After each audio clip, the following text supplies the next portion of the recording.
Hello, good evening, and welcome to another episode of the Wednesday Week. Just what the flipping Nora are you lot doing? I'm still in there. I'm still right behind him. It was just a very well thought out tactical plan by Danny. I want goals! I can literally feel the steam coming out your ears. So it's like a fun little post-game snack. The Wednesday Week! Hello, good evening, and welcome to a very special bonus episode of the Wednesday Week. It's Thursday, and my apologies if I'm getting in the way of your Eurovision semi-final song contest plans, but, you know, stop the count now. Sweden's going to win it with Bara Bara Bastro. So, you know, you can watch us instead. I'm calling it now. If you want to get a bet on, that's where it's going to be. It's all about Sweden. Sheffield Wednesday tonight, this afternoon, have issued their retention list. And to go through the list, joining me tonight, I've got Stevie, Ash and John. And join us later on to make sense of it all, to sum it all up, will be Sheffield Stars' Joe Cran. He'll be joining us. But most importantly, boys and girls, you're going to get involved tonight as well. We want your comments on each player. We want to get you involved, and we want to see what you guys are saying about it. Normally, this is where I ask you what you got up to this week, but we did all that earlier on. So shall we just get straight into it, chaps? Ash, are you going to man the comments? Yes, I will do, mate. As always, of course, I'll be right on the finger on the pulse and all that good stuff. So, you know. I feel like you're lying to me, but we'll give it a go anyway. So we had options exercised. We had people seeing out the end of their contract, and we also had the loanees go back home. Now, if I go down the list, and there'll be a couple in there. Excuse me, a bit of windy pops. That we're going to go down the list, there'll be a few in there that I've not really put in. I've not put Ben Hamer in, for example, because there aren't any pictures exist of him either, and I've got some snazzy graphics ready. Now, it's had a run out this week, but we're going to do it for real life now. So I'm going to get as much legs out of this as I can. Don't you tease me. I'm excited. It's coming. Let's do it.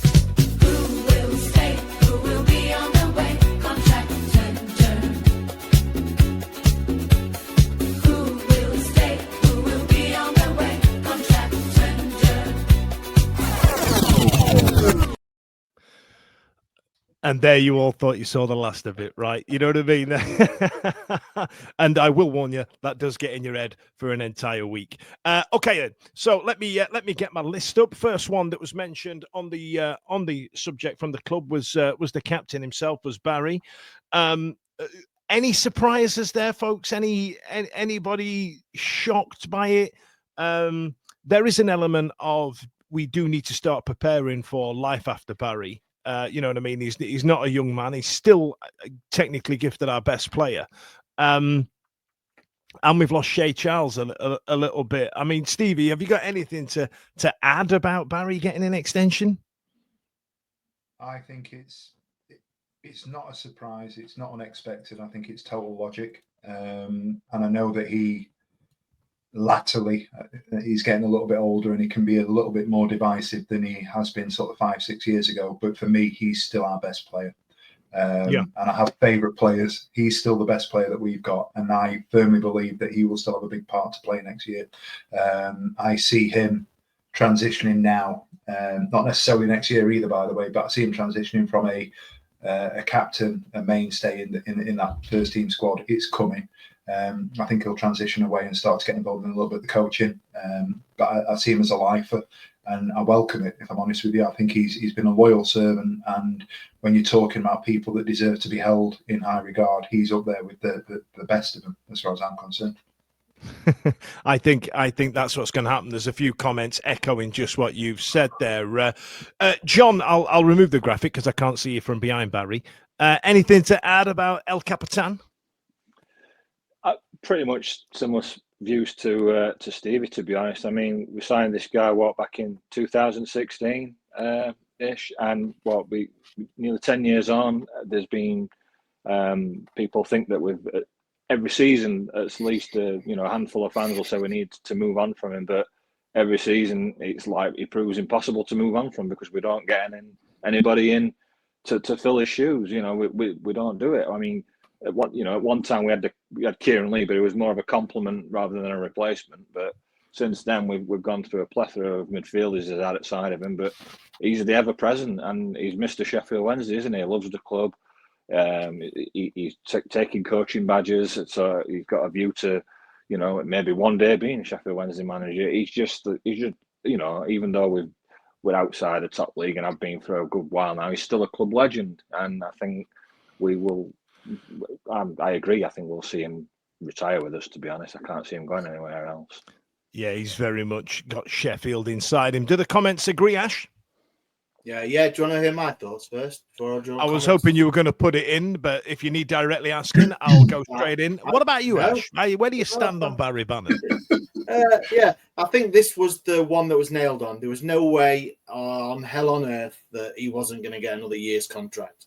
His 10 years will be up at the end of June next year, so he'll be itching for a testimonial, won't he? So he was always going to sign. Devil's in the details for me. Hopefully, it's on well-reduced wages, and obviously with a view of reduced game time and going into coaching or something like that.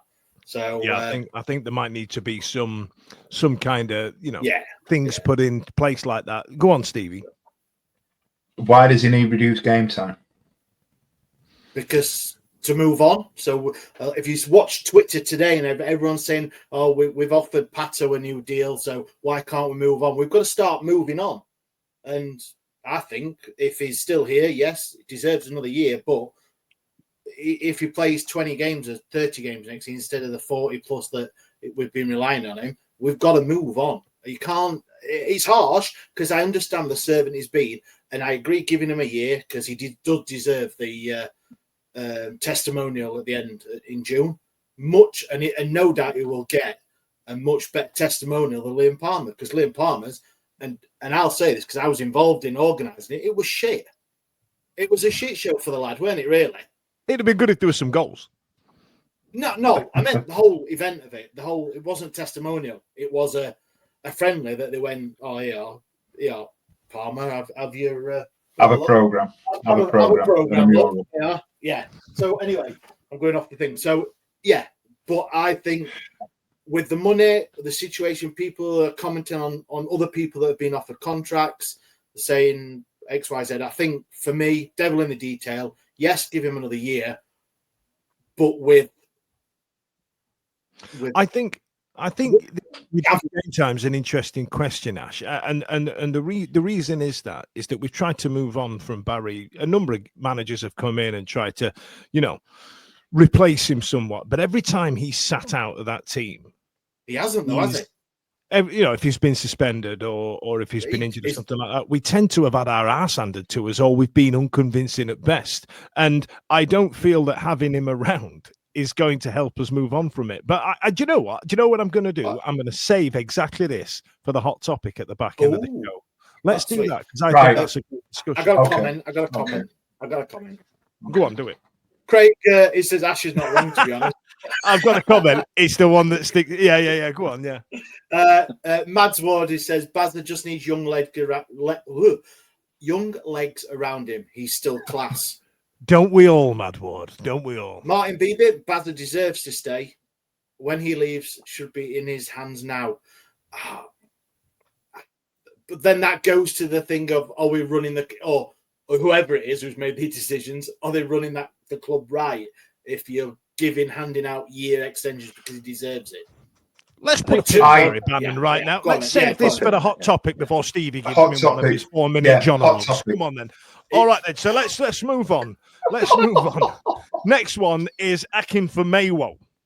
Somebody whose game time was hampered by injury for a certain amount of the season just gone, but I felt like he'd come into his own playing championship football. John, I feel like he was a better player in the championship than he was League One. Yeah, it was, wasn't it? And I think he certainly was better in a back three, wasn't it? Which is where we predominantly used him, being that naturally left, on that left side, being left-footed as well. Were also something that seemed really important to Danny as well, trying to get that balance right with somebody left-footed and playing in that back three on that left side. And I did think he were doing well. He's just been incredibly unlucky with with injuries, going down so early, which gave others the opportunity, as we'll come on to speak about. But yeah, I thought he did. He was doing really well, and just really unlucky with injuries. I like Vermeer. I think he's still got a lot of upside, but it's just been a shame that his progress so far has been hampered with unfortunate injuries that he's been getting. Yeah, I kind of agree. Not a surprise there, Stevie, in terms of a contract extension. No, right age or a good age. If you're looking at the players that we've got in the squad, he's the kind of player that you'd want to be retaining. The injury has hindered him, hampered him. But whilst he was playing for us, he has developed and grown, as John has just said, into a real stalwart within the team. And he was derided at times when we played a flat back four and he was playing at left back. But that three, where he's playing left centre half, is, he made that position his own.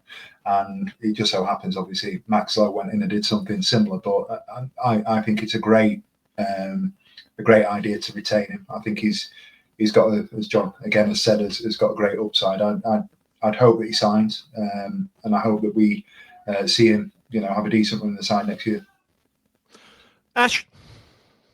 Yeah, I totally agree. I think same with John. He was unlucky with injury. I thought he'd come into it a bit. I thought he was playing well, and he looks comfortable at that left of centre, or even left of a back three that we saw last season before he got injured. I'm happy with that. You're always going to look at what I just mentioned with Bannon as well, is the money side of it, because we all know we ain't got a pot to piss in. So it's all right saying about them, and I think to replace him, or we will do, because other people have left, it's going to probably cost more than what it is to keep him, if that makes sense. I don't know how much money he'll be on as contract-wise, but surely it won't be as much as trying to bring. So I'm looking at it like that. Which I think that's a good point, Ash. I think that's a really good point. Like, in order to replace him would cost us significantly more as what it would to extend his deal, right? I would think so. The other thing on that, sorry, Dan, to interrupt. The other thing on that is if he signs a contract and has a decent 6 months, when we're talking about having assets, he's somebody that might, if you look at people that we go and sell, he's the kind of player that might attract interest from other clubs that'd be willing to, take a punt on him. Because what is he, 25, 26? That's a decent age, isn't it? I think one of those total sense on all levels. Yeah, if we'd have gone down, but he was still under contract, they'd have been circling like sharks to get for Mayo Championship clubs, definitely. I agree. Do the people out there agree, Ash? Yeah, Izzy, Nick, for me, she's fine with left foot defenders who don't just imitate cardboard cutouts of themselves are really difficult to find. Much improved until injury. Once again, Mad Ward, he was standout until his injury. Yeah, he was. Fam deserves to stay. Right decision. Yes, Fam. Gary's made a good point. I know we'll get onto it as well. He said these are all offers, aren't they? So they could refuse. I don't know. I suppose. Maybe. Depending what the thing is. That's a bigger question, isn't it? Because we're talking about retention and movement tonight. What happens? There'll be an emergency podcast next Wednesday when 3 of them decide that they're not going to sign on because of whatever's going on, and what does that mean for the entire club? So, emergency podcast. Who do we think we are? All right, John, then. So, sorry, John Wakefield just said he's not convinced Vermeer will sign. So, I think that's a solid point because I think his stock's high and there's an opportunity. He feels he might be able to get a bigger club or club higher up in the league. But that's not to say that the manager will have a hand in it. And I think someone commented there that we need to get the manager sorted out while these players are considering these contracts, because as it stands, we've got Danny touting himself around Europe, and who would Firmino play for next year? Does he want to come back and be playing for Tony Mowbray or something like? You know what I mean? You don't know, do you? However, moving on from that, those two I feel aren't a surprise that we've offered new deals to those players, but this one I feel is a little potential got to be divisive. Now he got something like 10 starts on the bounce towards the back end of the season, Ash. relatively prolific based on on the opportunities he's had on the pitch. I think he's a huge character to have around, and I quite like him. And he's played a lot of games at this level. But Callum Paterson, I feel, is an asset in some extent. To some extent, you've got the head over heart type of thing here, haven't you? Because I think Pato, towards the latter stage of the season just gone, has become a bit of a cult player, hasn't he? I think but he does a job all over the pitch, but you know what sort of job that is. And to go back to what I said earlier about other players, we've got to be moving on, haven't we? And there's going to be hard decisions for whoever it is making those decisions to let people go.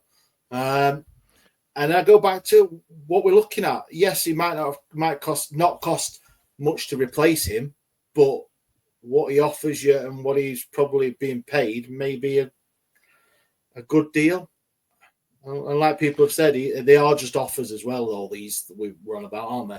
They're not. So this one's an offer, and I feel that he will probably take it because he is a bit of a cult hero. Don't get me wrong, but I feel that this season specifically, he managed to get himself in sublime shape, Stevie. And again, like I say, in terms of his starts to goals ratio, it's right up there with the rest of the team, right? Yeah. He's played his way back into the reckoning under the previous manager, under the manager last season. Oh my goodness me! Under the manager last season, and I think he's been value for it. I'm not his biggest fan. I'll be the first person to admit that. But you look at his history over, the last 2-3 seasons. He's come up with some really important goals. We know where they are. They're going to live in folklore at Sheffield Wednesday for years to come. I've no issue with him having a contract extension, because we have this conversation. We talk about these players tonight. My big thing, and we'll touch on it later. If he goes and we release him, who are we going to get in that's going to do the job that he does and will be as valuable as he is to the squad? He's played a lot of time, a lot of games last season out on the right, but he's equally adept through the centre. If push comes to shove and we need an emergency centre half, we could go and stick him in there. He could do a job anywhere. So for me personally, a utility player such as that, whilst I'm not his biggest fan, I appreciate the cult status that he's earned himself. He seems to be a bit of a character around the club, and I think in the sort of period of time that we're going to find ourselves over the next sort of year or so, he's going to be a person that will be really important to Sheffield Wednesday off the field equally as much as on the field for me. So yeah, I think it's a good bit of business. I genuinely think that there's a role for him, John. I feel like that there is that we speak a lot about his versatility in terms of positions, but he's been playing up front recently, and we've been reaping the rewards. Do we need to play him at right back? No, not really. I mean, that was his position when he came through in football, wasn't it? But that was a long time back now. That was when he was playing his trade in Scotland. But when he just had dark hair.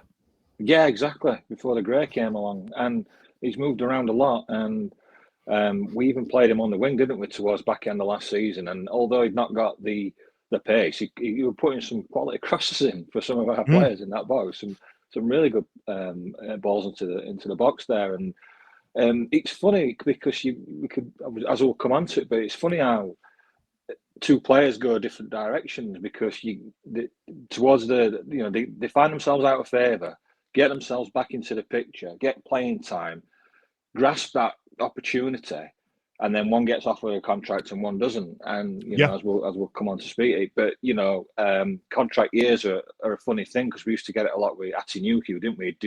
He'd get so many detractors, and then when it was contract year, he turned into Ibrahimovic, didn't he? I mean, players know if they want to be around, they're comfortable in an area, they're settled in an area. They've got kids at school in Sheffield, and if they're comfortable and they want to stay at a club and it's contract year, it's a natural motivation for them to do better. And often you'll see that when they do get that opportunity, they come in, they grasp it, and they get offered a contract. We've seen it before, and I think he deserves to be offered a contract. He stepped up to the plate. he has been frustrated. He was told at one time, you know, in no uncertain terms, he wasn't part of the future of the club. But he didn't mope around. He didn't demand a transfer. He didn't. He bided his time. He got his opportunity, and he's took it. And fair play to him. I think he deserves a new contract. Has it been divisive in the comments, Ash, about Callum Paterson?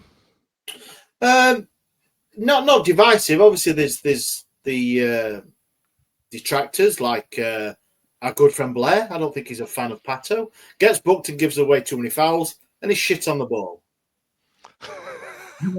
Karen's message: he's a great utility player and hope he takes the offer. Love him. Owen, of the players we've got, you could boot him up in the air 9 times out of 10. So there is a lot of love for Pato. Jay Bloggs has come as a different angle. I think Pato contract offer tells us we are not getting much quality in. So he's gone with the way we're off. I've got another take on that, but I don't know. We might save it for later or whatever. But no, say go on. Well, think of it this way, and I don't want to go down another rabbit hole because we've done it on a previous pod. But let's just say, for instance, that things might happen in the background that we don't know of. What you're going to do? You're not going to go out. You're going to sign the players. You're going to sign your core players that you've still got and you still think can do a job for you, and still at face value and cheap in essence, because you can't just, let's just say, all right, that somebody's interested in buying the club. And I don't want to go on a tangent about that because we've done it already, but let's just say that somebody's interested in buying the club, right? You're not going to, these things take months. It might even roll into start of next season. So you can't just go out and buy X player, Y player, Z player, because you don't know if the takeover will go and succeed, and you don't know who the new player. New Are you talking about the embargo that comes with when a bid is in? Not necessarily. I think it's just that if we don't know where we stand with Chance here, do we? He's not openly, he said he didn't want to sell the club, but then there's all these murmurings and stuff like that. So if you're actually talking about stuff, because it has gone quite silent now, hasn't it? And that some people say that's the time when things could be happening, because you don't broadcast it on social media. There's John, no do you know something we don't? I feel like you're ITK in it here. Like, why haven't you told us? We've got a group chat. Yeah. No, I'm gonna check it. I only go on forums like some other fans do, and I'm not taking in the know people as being correct or anything like that. But I just think that if with Chance's family coming over, a period of silence like we've got right now, perhaps something is going on in the background and we're not aware of. And what I'm saying is, if that is happening, hypothetically, then you ain't going to rush out and buy a load of new players. You're going to keep hold of what you've got, because these things are going to take months. Because if it doesn't work out, you've still got the players, and you build on. You back to square one. You're right. Okay, we've got us core players. This is the squad we've got now, and we'll try to add to it. But if it does go through, then you've done it in the cheapest way possible. New owners can just go in and say, right, yeah, thanks, Pato. Off you go. You know what I mean? If that makes sense. Hell of a point, John. hell of a point. I have you got much to add there, Stevie? While we get on to the loans that are moving out. I think John's tried to make the point from a different angle that I was going to try and say, in that when people are talking about I think the previous comment that came up was one that was, it's an indication of where we're going to be shopping this summer. And I don't think that's a fair comment or a fair statement at all. As it stands tonight on Thursday, we've got a League One playoff that's taking place in the background of my office here.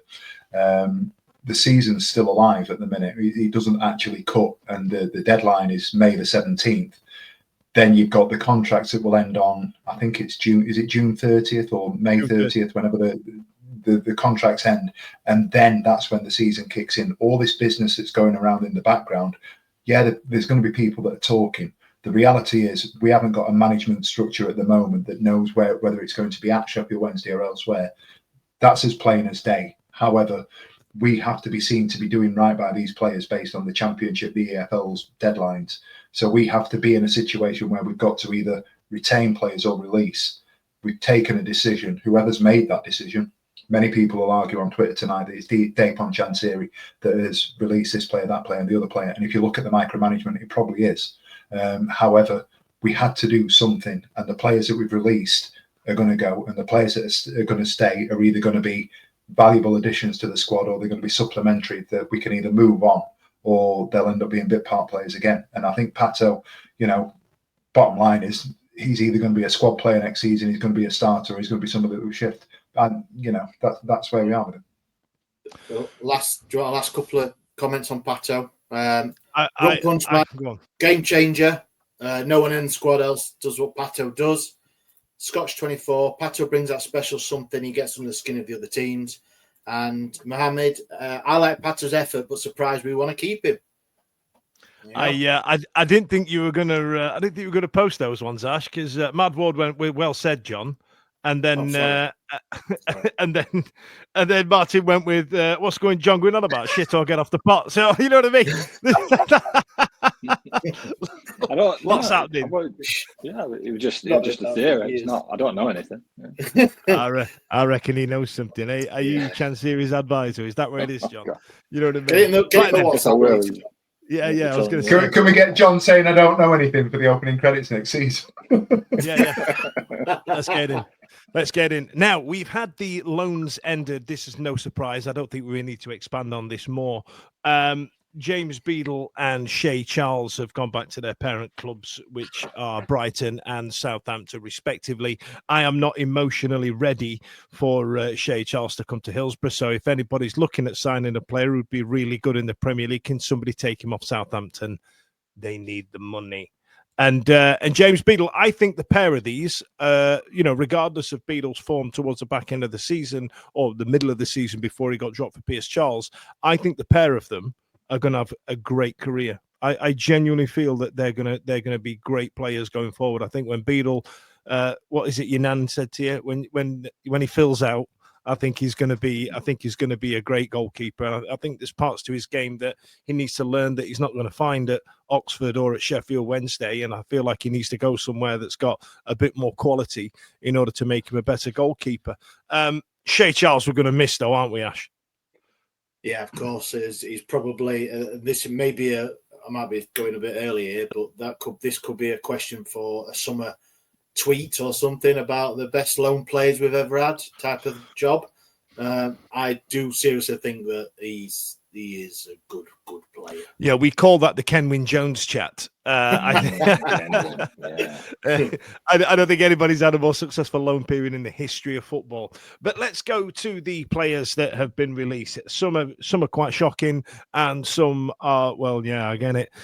First one on the list was Stuart Armstrong, came from Vancouver Whitecaps in what's got to go down in history as one of the worst January transfer windows anybody's ever seen. And Armo, Stevie, has been released. We saw some flashes of what he could do. There was some blood and thunder tearing around him, but it's just not really landed for him. Do you feel like his game time was curtailed and he couldn't really get up to the pace of the Championship, or do you feel like, is what it is? I don't know if he was injured, lacking match fitness. There were bits here and there. There is no disputing, and I think he's a one who, if we could have retained, and I know that I've got a theory that we couldn't, but if we could have retained him for next season, I'd have happily had him, because I think he's got that quality. He played in the Premier League last year. He played in the team that got into the Premier League last year, scored some important goals for Southampton, and was in and around that promotion winning side. And you could see it when he came on for his little cameos here and there. He was a level above. He genuinely was a level above. For whatever reason, it didn't work out. The Bannon Shea link in the middle of the park, that was something that was working really well for us. And then I think he had a couple of niggles here and there. He wasn't necessarily totally match fit. It's no major surprise to me personally that he's gone, because I suspect with length of contract and circumstances that are around it with the manager and him coming in the manner that he did, it feels to me like this one might have been a bit of a, can you do me a job till the end of the season? We'll pay you over the odds. So when Ash is talking about contract, the salaries and the length of contracts, etc., it would make no sense, unfortunately, in my opinion, to keep Stuart Armstrong, as much as I like him as a player. And I think if he had a decent pre-season under him, he'd be a very important player for him. For us, I just don't think we can afford him.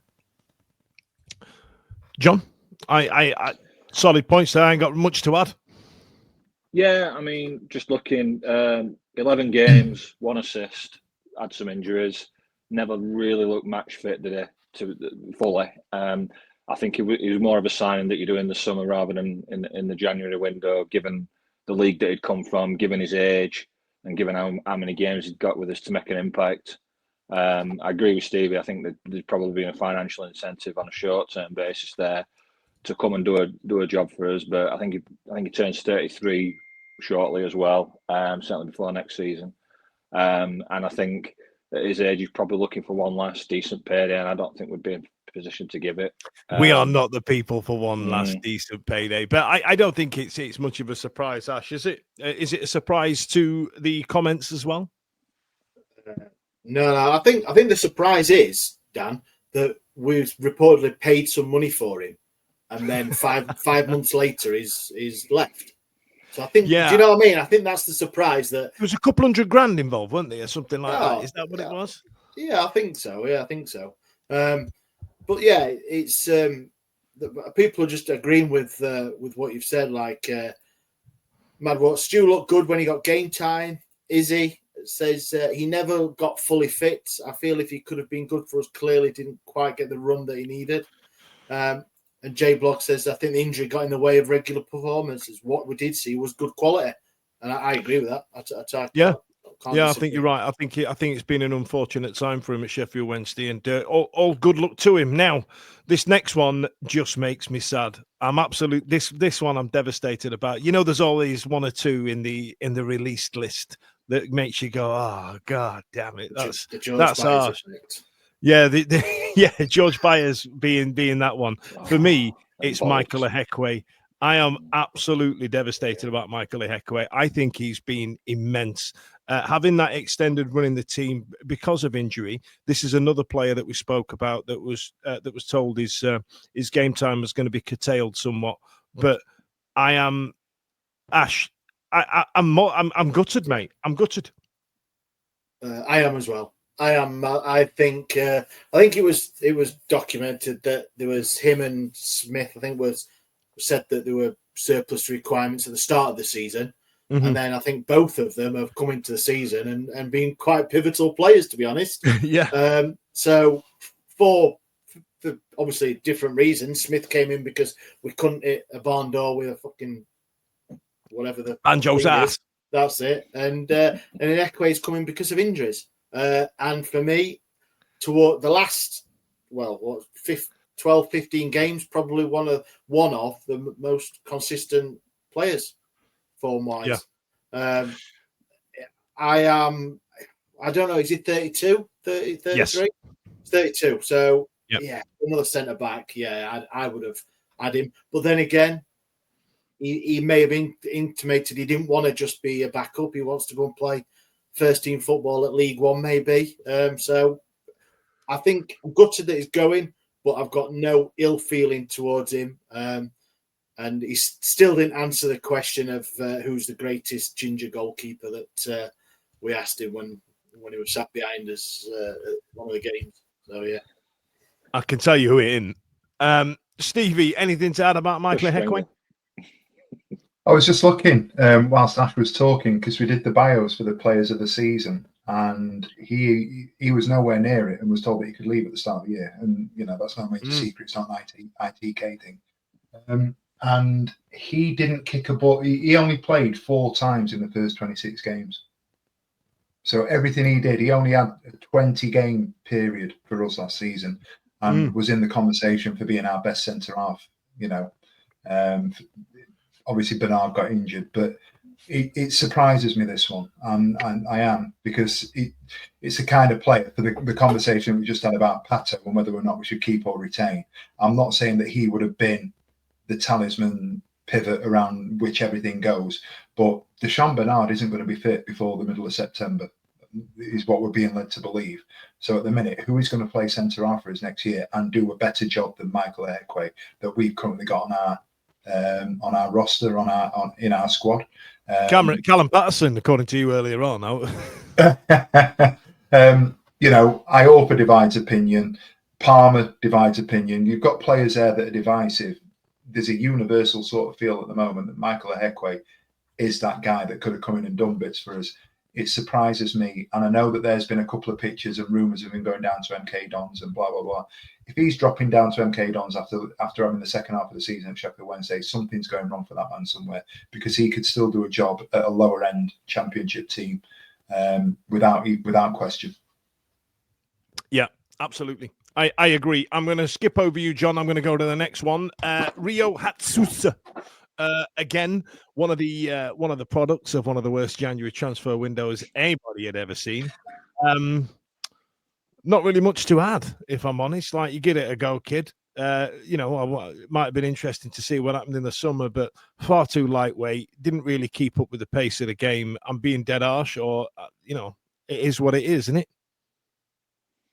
Yeah.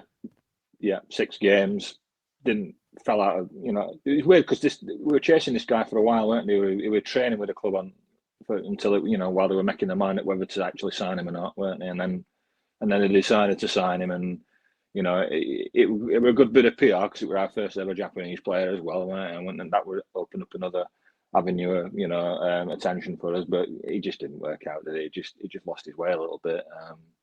Strange one, really. Strange window altogether. But when you look at that window, when you've got Stuart Armstrong, Ibrahim Sissoko's also gone, and he was on loan apparently. There was a lot of talk about that signing, and Hatsusa's now gone as well. So what a time to be alive, Stevie. Let's get into the divisive characters. First one here being for you, Marvin Johnson. This is a guy who 18 months ago was going to be a transfer for a £1 million transfer to Ipswich, and when they were chasing the Premier League, and for whatever reason, you can say what you want about him in and around that point, somebody recognised something in him somewhere, even at the age that he was.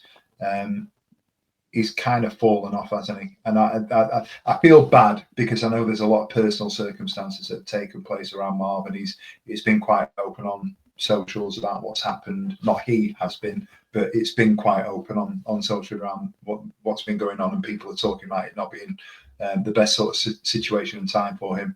And I wonder whether or not that's affected him on the pitch. But for me personally, I remember the touches that he gave us in League One, the goals, the important goals, the assists that he had, and for a period of time he was absolutely brilliant. He's an elegant, effortless player when he's at it. But it seems to me, and I hate saying this because I do actually like the guy, it was starting to unravel for him a little bit, and you could see that he was a guy that was running out of steam.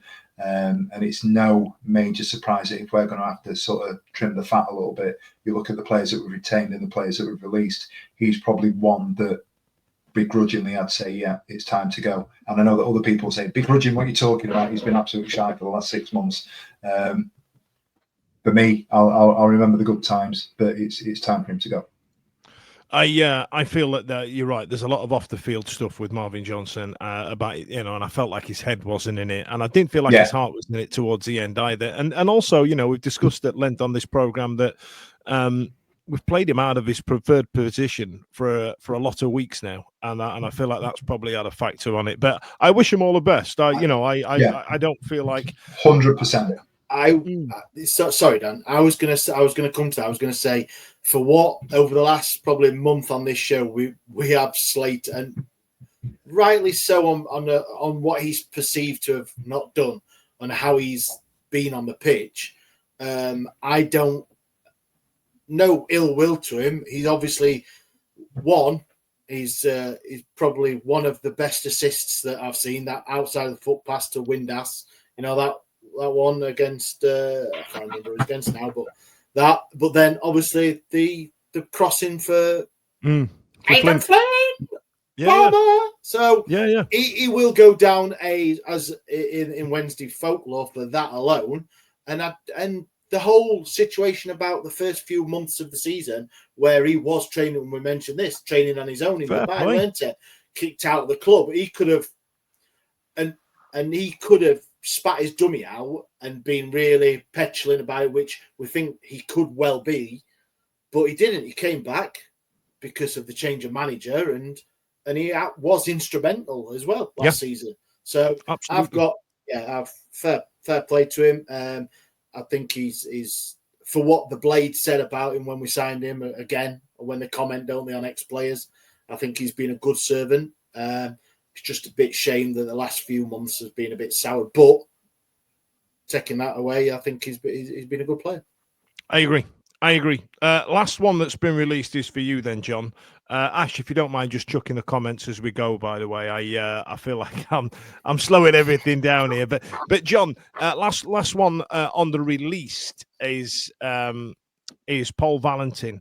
I can't work out if this is a surprise or not, because there was a period last season where Marvin down the left and Valentin down the right was our best way. But that's when we were playing with the 3 centre backs and the 2 wing backs.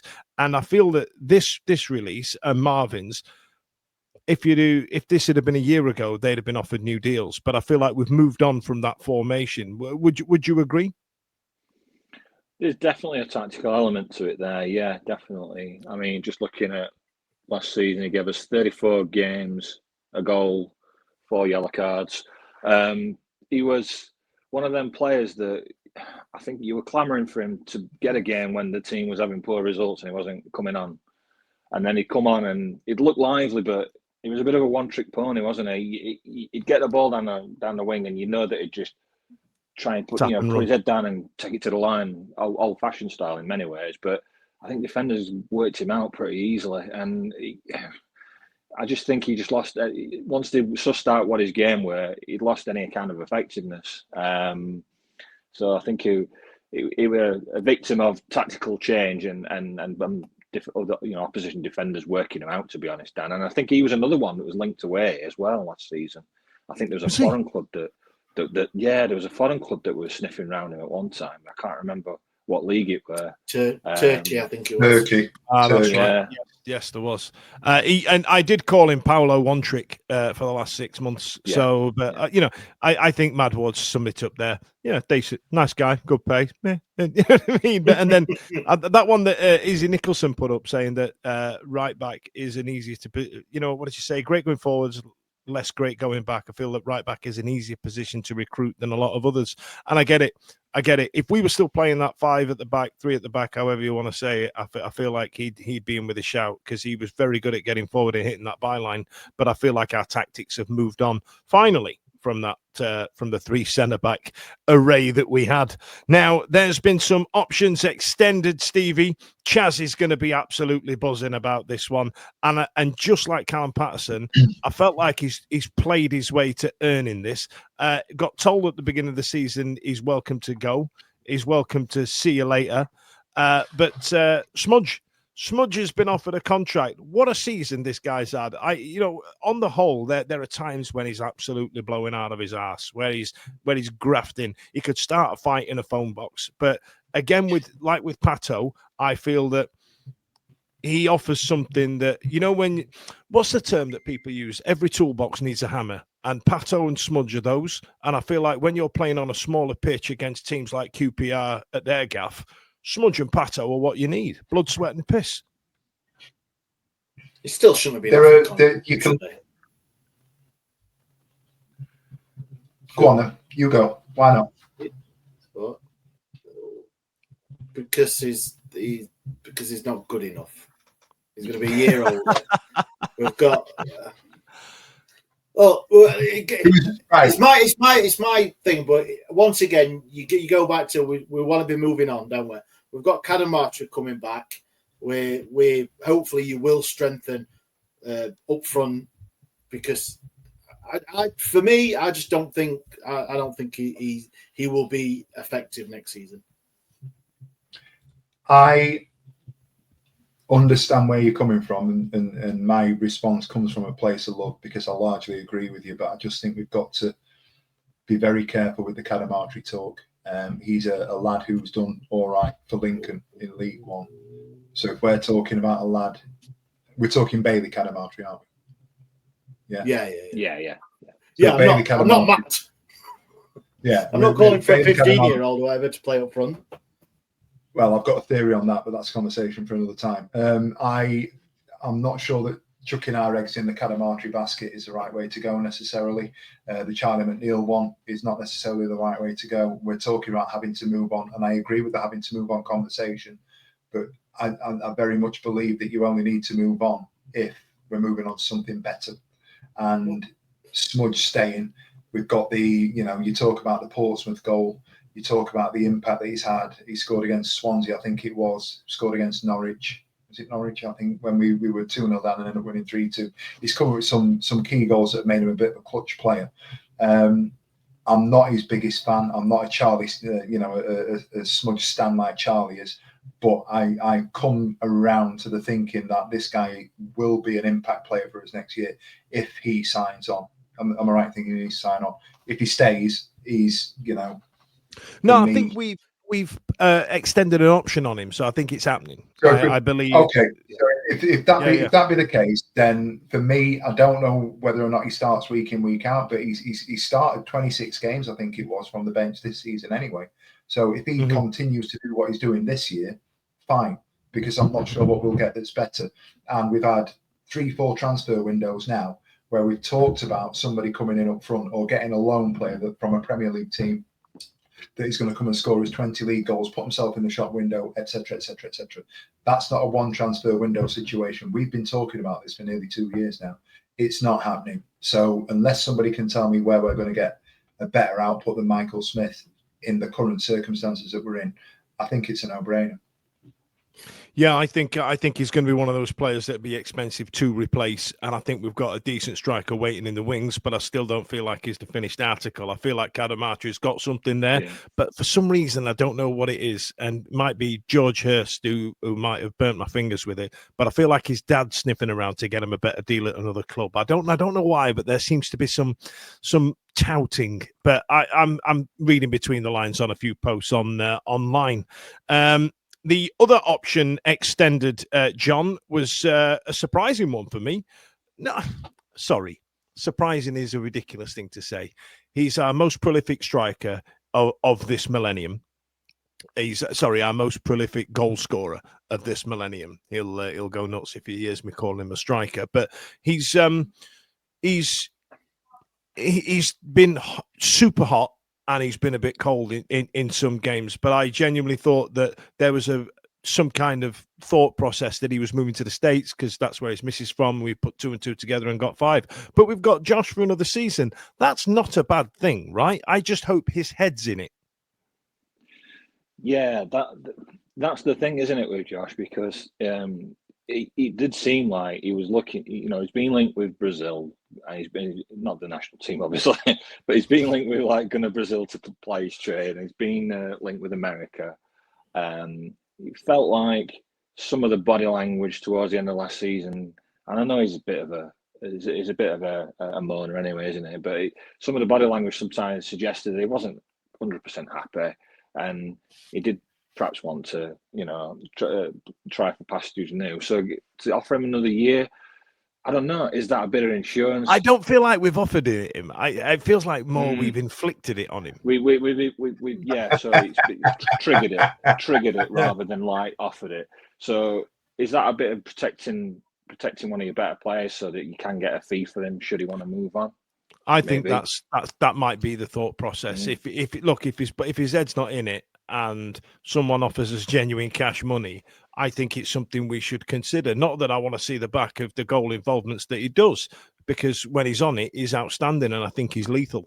But I feel like you're right. I feel like there's an element of, look, we're going to trigger this. Someone come and buy him, please. Well, yeah. What do you think, Ash? Yeah, I mean, if you caught his Instagram post earlier with the Billie Eilish, was it Hostage? Cover, and then another one saying there was another one with this guy holding a sign up saying, it's so 2025 or something like that. It feels like that it is an extension, and I know people in like our LMS chat have said that it's been a gentleman's agreement type of thing that he signs, but then is allowed to leave if someone comes in for him. Mm-hmm. Now that's not to say someone will come in for him, or they've got an offer from someone, but then why would someone make an offer if they could have gone for free? Type of thing. Yeah, it's a tricky one. I like again replacing. Look, if you, I always say it every week. There's a reason for me to say it, but if you're a stats wanker, you look at his stats and you're going to go, how do we replace that? We're in no position to replace the stats he's laid down this season. So you would go, if you took the picture of Josh Winders out of it, showed the stats and go, we can sign this player for free. You're going to go, oh yeah, yes, please, yeah, yes, please, aren't you? So you look at it like that, but then you take out the person that he is perceived to be, and then he's obviously got his second part of his documentary, self-funded documentary he's going to put out that may explain everything. But I'd have kept him. I mean, purely looking at him and the fact that we are a shit show that won't be able to afford to replace him. And I think McNeil, his position could be that of where Windass is, but he's nowhere near good enough at the minute to be there as a regular. So I would like to see more of him next season, but yeah, for me, no. Fair enough. Stevie, I thought Windass would be a lot more divisive on here, but I feel like we all know that the statistics that he puts out, like Ash says, the numbers that he comes in with, because I know Ash is a big fan of the eye test. You know what I mean? It's something that we've crept in the last few weeks, but the numbers are there, right? Yeah, they are, and that's the reason why it's an absolute no-brainer that if we've got an option to extend, we extend. And if I've not, forgive me, I've not seen the Insta post. It's been a busy day. It's been a busy week. But if he is going out there and saying he's hostage, blah blah blah, I don't think that's great on him. It's not a great look. However, I think he's been like that the entire time, though. I mean, of course he has. You know what he's like. But for me personally, that's all of a sudden a reason for us to go as a fan base, right? Get a shot of him because he's an asset. And we talk about chance. It is the most day-upon chance theory thing to do, to go, right, this guy wants to go, but we're going to keep him. Yeah. But when you think about it, it's absolute logic. It makes absolute sense. The guy is... Yeah, you want him. Come pay me money for him. Exactly. So there's no guarantee with Windass that he stays. We are well within our rights to exercise it. And that, for Sheffield Wednesday FC, is totally good business. It makes absolute sense. Yeah. Exercise the right on that contract, get his market value up based on the contract. I'm assuming that the exercise would mean that his contract, his wages, his salary would remain the same, which is probably a reason why he'd be upset. Well, however, because he, off the back of the season that he's had, he'd probably want an increase. He'd want something boosting to get him, a little bit more money. However, that's not going to happen. Again, financially, economically, it makes sense to keep him. If we've got the opportunity to keep him on the level that we're at, we've got to do that. But we need, if we're going to sell Josh Windass, or he's going to leave the club and we've got an opportunity to get a fee for him, then go get a fee for him. Absolutely. Now, somebody who could probably shine a bit of light onto this, joining us from yet another continent. We're so international there. We had journalists in Canada that I offended, and then now joining us from the from Africa, it's Joe Cran from the Sheffield Star. Joe, how's it going, pal? You all right? What time is it there? We're only an hour ahead, mate. It's all good. It's all good. All right, that's to be honest, retainless day is rubbish. It's one of those things you wait so long for, and then it happens, and you're just like, oh, well, that's done now. And just move on with it. Yeah. I feel like the speculation was started to build, and then all of a sudden it just got bashed out at like 6 o'clock, 7 o'clock this afternoon, and that's not like Sheffield Wednesday. I thought it to be about 11 o'clock at night. Yeah, well, it was great because we just started getting some stories out about what was going on. And I've seen that 5 minutes later after you and Alex had done something. It's like, shit, get him out. You gotta get it out. We had these glorious plans to fill the whole front page full of all these exclusives, and I think we got 4 of them out. As it goes, all part and parcel of the job. You deal with what you deal with, and this is what when people talk about having a 9 to 5. this ain't it. I've just thought, given the times that the club normally release their signing announcements and stuff like that, it's midnight for you, so that'd be fun for you going forward, mate, wouldn't it? Yeah, especially when the clock's changed and it's 2 hours difference. Brilliant. So listen, Joe, I don't feel there's many surprises in there. Are there any that stand out to you as like, that's a bit of a tough decision to make? But I don't think there's many that's shocking everybody. I think, given the show that we've discussed tonight, the contentious ones have been Michael Ehekwe and Michael Smith to an extent. I mean, would you agree? I wouldn't say that they've shocked me. I think Michael Smith, once we found out that Smudge had an option, for me at that point, it was like, well, they're going to take it, because why wouldn't you? With the season that, Smudge has proven that he can do it at championship level, it was one thing that was sort of leveled against him when we went up, that he wasn't going to be able to do it. His numbers this season have been pretty good. So I think with the option, that made sense. I think with Icky, it's a strange one, because obviously he was on his way out. At one point, not that long back, he was going, and then he look. Icky's a great pro. He's a great bloke, and he was never going to down tools or anything like that. So it was no real surprise to see him force his way back in. But that being said, it maybe is. I wouldn't say it's a shock. Do you know what I mean? I don't think it's a shock that he went. The one I think surprised me a little bit was Paul Valentin, because his again was an option, and given that we don't know where the squad is going to be at next season, and we don't know what we're doing, having a player that really, really loves it at the club, you can see the connection he's built with the fans has been great. I think the improvement from him has been fantastic to see as well. So to just not take an option that would have taken no renegotiation or whatever, just felt, that surprised me a little bit. But yeah, as you said, the rest were not really much of a shock.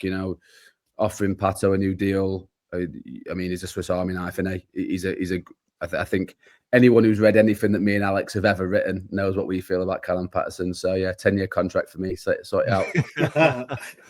Just on Paul Valentin, in our comments, Joe, there's been quite a lot that are not happy that he's leaving, but are happy with the decision not to offer him. So that's coming from fans, and obviously the people that watch this. So they're not surprised that he's not being offered. Yeah, I think for me it's not. It's more the fact that it was an easy one to do. That like I can't imagine that Paul's on massive wages. He's very well liked. He's not the sort of person who's going to spit his dummy out when he's not playing. So I just thought from an option perspective, it kind of would have made sense just to have him around. But on the flip side of that, he didn't play that much this season. So from a footballing perspective, I get it. Like, I understand that it's, I wouldn't say it was a surprise in terms of a football side of things. I just think that maybe, given that we've got about 17 players for next season, it might be a decent way to get a start on it, especially because they've turned down offers for him. They've turned down approaches for him, and obviously now he's on his way for now. Oh, you've just sent our fan base into an absolute frenzy now, there, Joe. And like we've turned down actual money, and then we've let him go at the end of the season for fuck all. Well, it's a good point. No words, not mine. It's a good point because historically we've not been the best at selling players. And tonight we've mentioned Marvin Johnson, who supposedly we'd had some money coming from him 18 months ago from Ipswich. Paul Valentin, who've had an offer. So there's just two players that we could have recouped money. And I know what Johnson's done in the last 18 months is... Yeah, I think that was worth probably more than £1 million. £1 million, yeah. But yeah, with Paul Valentin, probably maybe 6 months ago, if you'd have took some money, I don't know. Yeah, I mean, we famously don't sell players. That is not Sheffield. What a moniker! What a moniker to have! What a great thing to nail to our headstone. But listen, Joe, one player that we haven't spoken about this evening is because we just got through the list. I mean, we've released Malik Wilkes, not really a shock. Ben Heyman, not really a shock. But the one we've extended the option on is Anthony Masaba. Had a bit of a stuttered start towards the start of the season. We spoke a lot on this show about the fact that him and Gassama never really seem to hit their stride at the same time. It's either one or the other. And we found that as Jeddy kind of dropped off towards the back end of the season, Tony was starting to look a lot more lively. Is that a surprise, or did you feel like, is that a bit of a poor season by his own standards? I like that you've completely anglicised him to Tony, like he's your mate. Yeah, I've gone with Tony. Tony Musab. There he is. He sells spikes that he's robbed. Yeah, but to be honest, I think you're right. In a sense, he probably will be a little bit disappointed by how the season's gone for him. But I think that being said, Musa's numbers are pretty good as well, considering it's not been his best season. I think he was Wednesday's joint top on assists this season. So he's the sort of player. Look, he is exactly the sort of person that Wednesday should be exercising options on. He's 24 years old. He's got potential. He's got growth. Like I think there's still a lot more to come from Musa. I think we've all seen it. We've all seen those bits in games when I can't remember what game it was, but there was a point. I think it was a game last season maybe, when he just came on and he just ran the show. He was unbelievable. And when you see that sort of talent at that age, you do just think, like, with the right manager, with the right sort of guidance, that there's definitely a player there. And you look at someone, like say, 24, he's now got a year left on his contract. Depending on how things go for him, we should be talking about a new deal. With Jeddy Gassama, should be talking about a new deal. These are things you should be proactive about. You should be getting these done, or at least having the conversations about getting them done. But yeah, I think just the idea of letting Musa go for nothing would have been insanity. Absolutely bloody nuts. Joe, do you think any of the younger players, like the ones that have been in the youth squad and some that have been out on loan, that might be coming more into the forefront of the squad next year? You've had the youth squad. I think you've got. I don't know. They might be a bit young, but you've got like Granger's making noises in the youth team, and we know about Bailey's younger brother, but he's still very, very young as well. But then Sam Reed as well, who's been out on loan, and then obviously Bailey. There's a lot of them. I mean, Reedy's going to go. He's going to be released at the end of the season. A lot of the youngsters will move on. It's difficult with youth football because I think a lot of people look at these young players and go, "Oh, they're banging goals in under 18s, get them in the first team." But there's a big difference. Kalen Cole is a very, very exciting talent. There's a lot of clubs watching him. But he's also like 15. So, the idea of bringing him into the first team is, I think you worry that if they're not quite there yet, they're going to get bullied and it's going to do more harm than good. I think the same with Will Granger. There's obviously a lot of talent there. Danny's had him up with the first team to train a little bit. But, I mean, I don't know what it was like for you guys, but when I was 15, if you put me up against a 26-year-old bloke, I'm getting flattened. Like there's only one winner there. The only thing I was doing 15 against 20 was drinking, not playing football at 26. Smoking fags. I was not a youth footballer. I do think there are players there. Like, I mean, I'm a big fan of Sean Facera. I think Sean's got so much ability and he's such a calm footballer. I think we'll see a bit more of Bailey this season because just the nature of his growth. He's bulked up a little bit. He's had unfortunately got injured, but he's had a proper sort of season under his belt where he's been playing a bit more regularly. But yeah, I think there's Wednesday's youth system is interesting at the moment because there's a really exciting group of players coming through, but they're all that a little bit too young to be part of it yet. If you know what I mean, like a lot of the really talented boys. Not to say that there aren't good lads in the 21s and stuff, but a lot of the really talented ones, the ones that the club are very excited for. They'll be part of the under 18s next season. There's a young lad called Yisa Alao who's a left back who everyone's raving about, and he's already playing with the 21s. But like whether that he's ready to make that step from 21s to seniors is a big question mark. I think it'll be interesting to see what happens in pre-season because they always like to take some of the youngsters with them there. You've obviously got like Pierce Charles will. Well, if he's not Wednesday's first choice next season, what's the point? then you've got you've got Gabs, you've got Atugbayo, who's done really well when he's come in the first team this season. So there are those youth players. I think, like I say, Sean and Bailey are the two other big ones.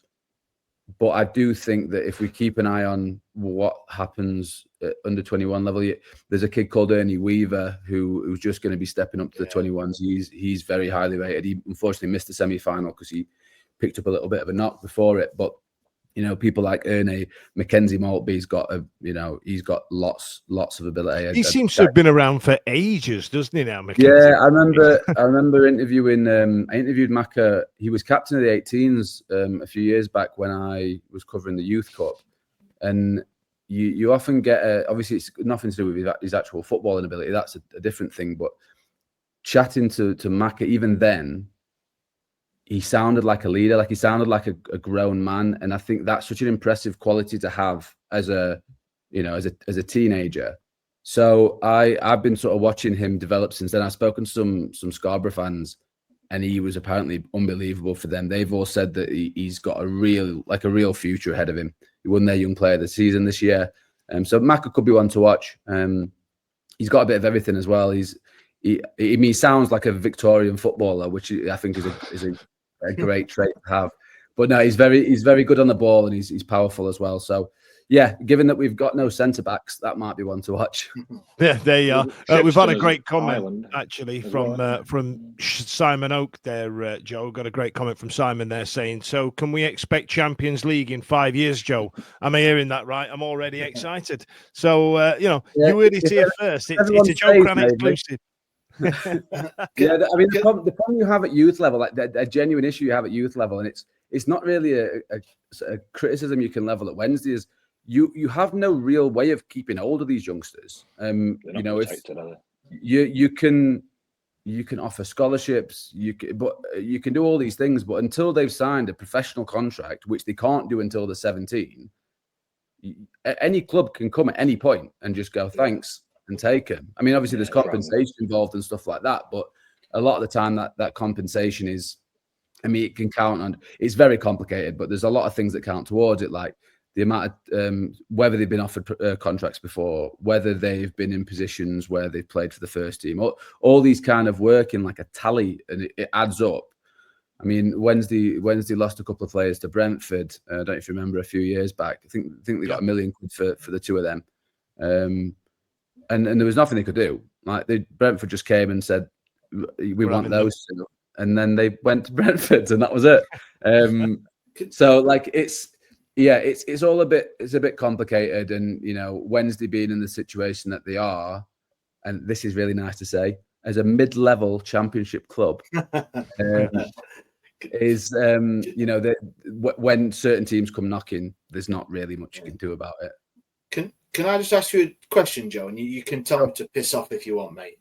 Piss off. No. It's obviously, we know the structure at Sheffield Wednesday is very lean, and with the manager being on holiday, should we say? In your opinion, these contracts, who makes this decision? I think it's a bit of everything, really.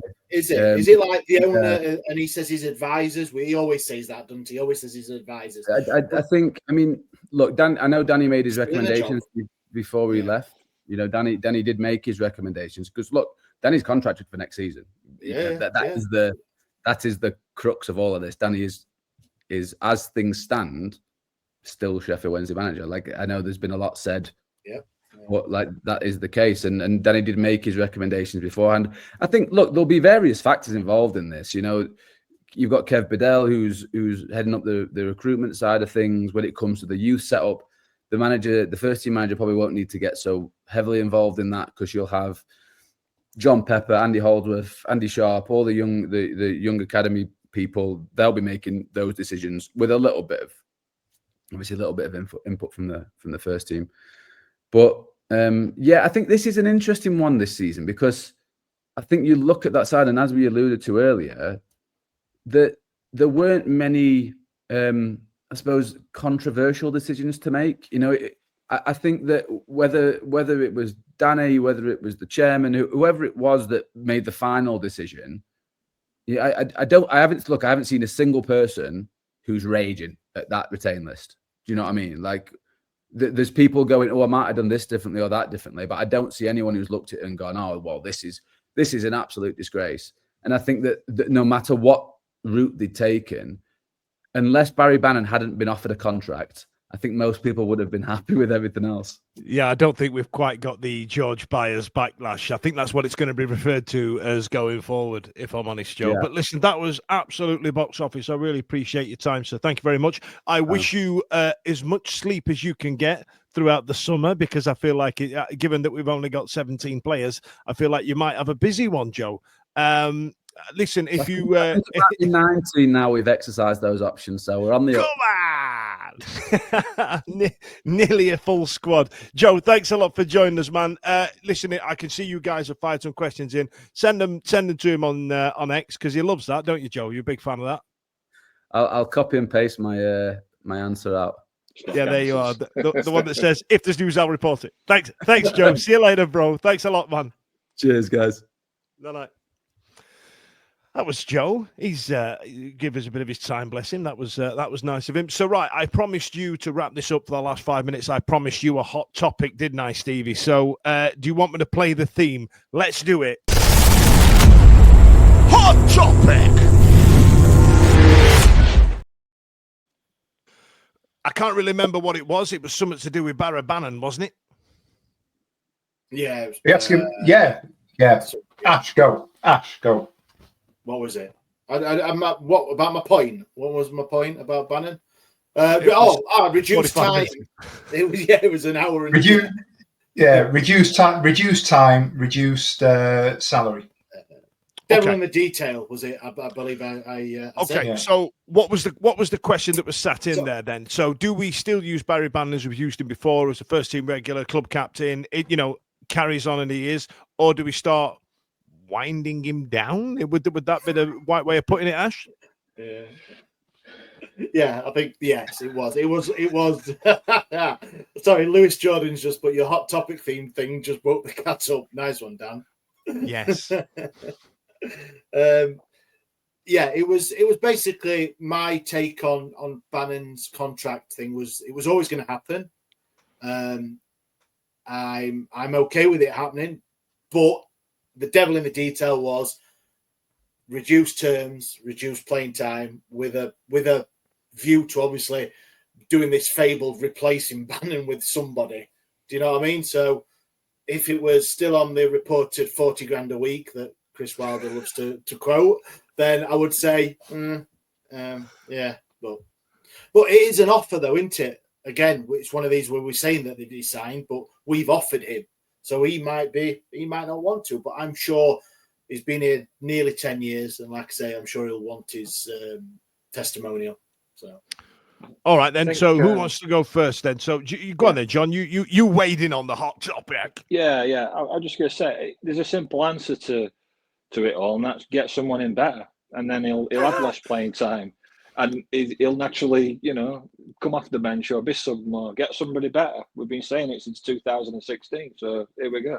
Get somebody better. It's as simple as that. It's as simple as that. He's 30 odd years old. He got sub more times last season. So younger and better. Get younger and better. And nature will take care of itself.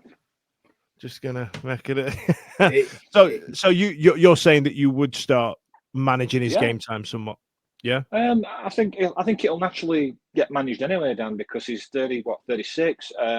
He can't do full 90 minutes for 46 games a season. I think that's just, your legs go, time catches up with everybody. I think you'll naturally see him play less anyway. And the contract's the contract until you get somebody better. He's going to take the money, isn't he? You ain't got any other choice really. So.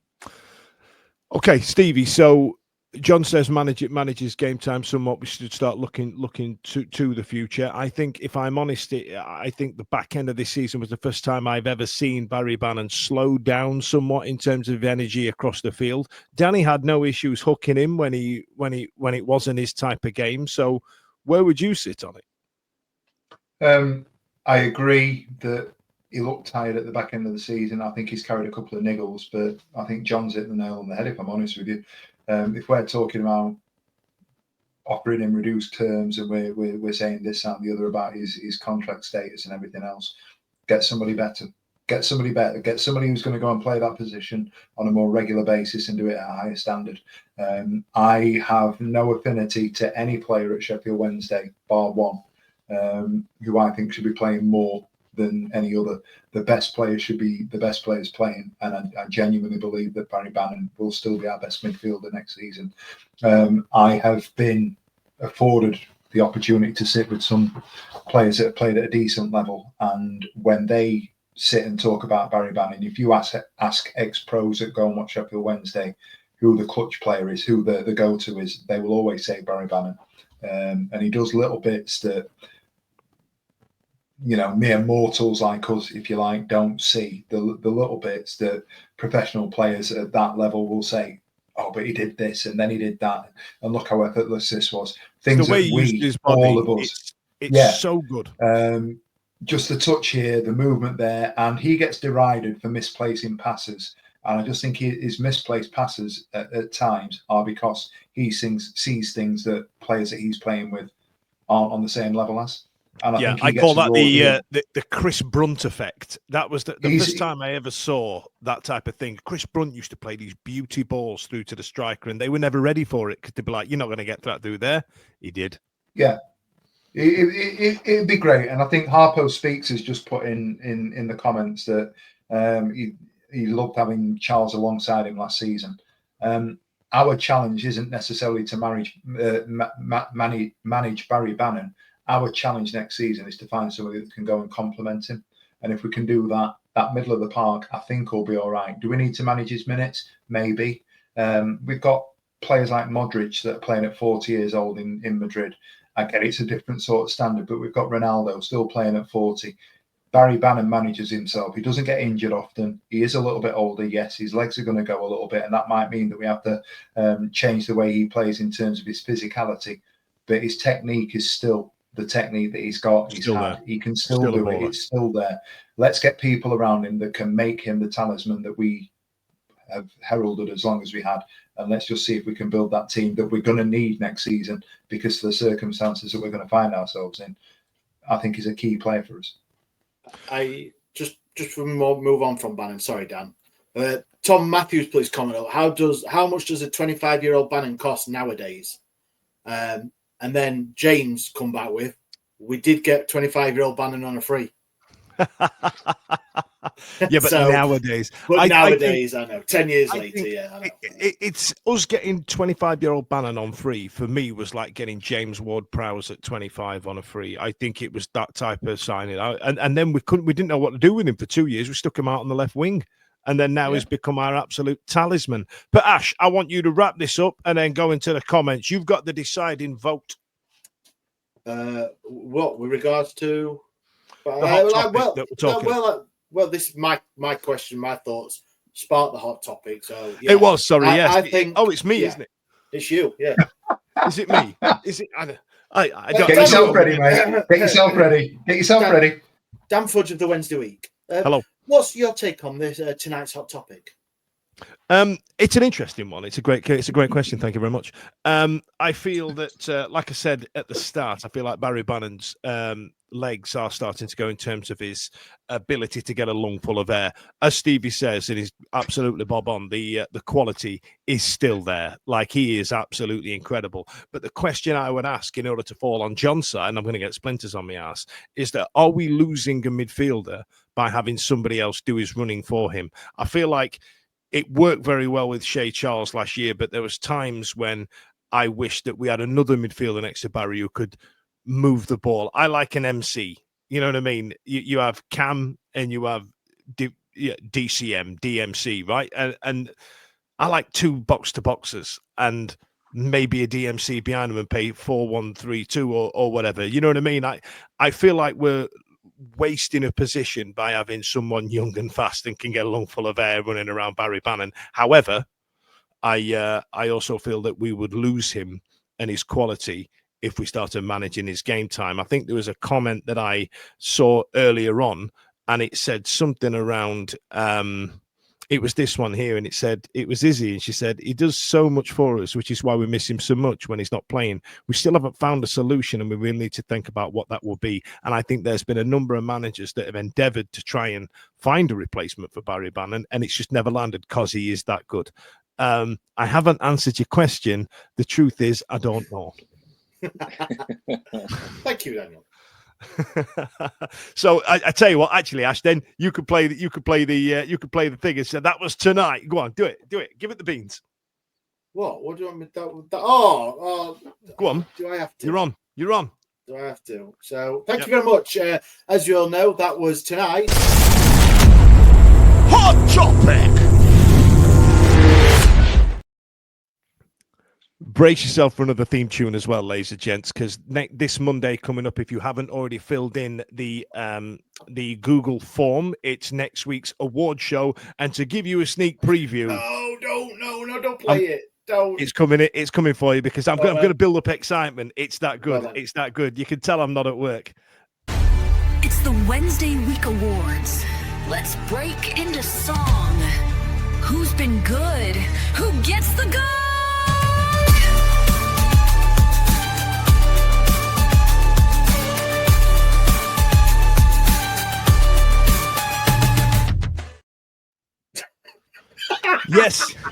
Yes, it's the Wednesday Week Awards, and it's going to have an EDM vibe, apparently, so that's what's happening. So, yes, if you haven't seen on our socials to get the link, fill in the form, join us on Monday night. I'm going to put on my gold sequin jacket. Ash is wearing a bow tie and nothing else. It's going to be absolute banter on toast.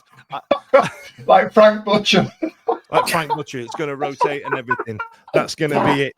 But for the last time this season, I'm going to leave you with this, and I'm going to say, see you later. Who will stay? Who will be on the way? Contract tender. Who will stay? Who will be on the way? Contract tender. Every week, live from 8 p.m. It's the Wednesday Week. Bringing you football analysis. He came in. I think he scored a goal. Bringing you banter. Yeah. Bringing you responsible life hacks. Met you wonderful souls at 10 a.m. for some shots. The Wednesday Week. 1, 2, 3, 4 live. Available on all social medias. Obviously, this goes out on YouTube and as well as all the other social media out there, podcasts, etc. The Wednesday Week 24-25 season. Join us. Put on your podcast.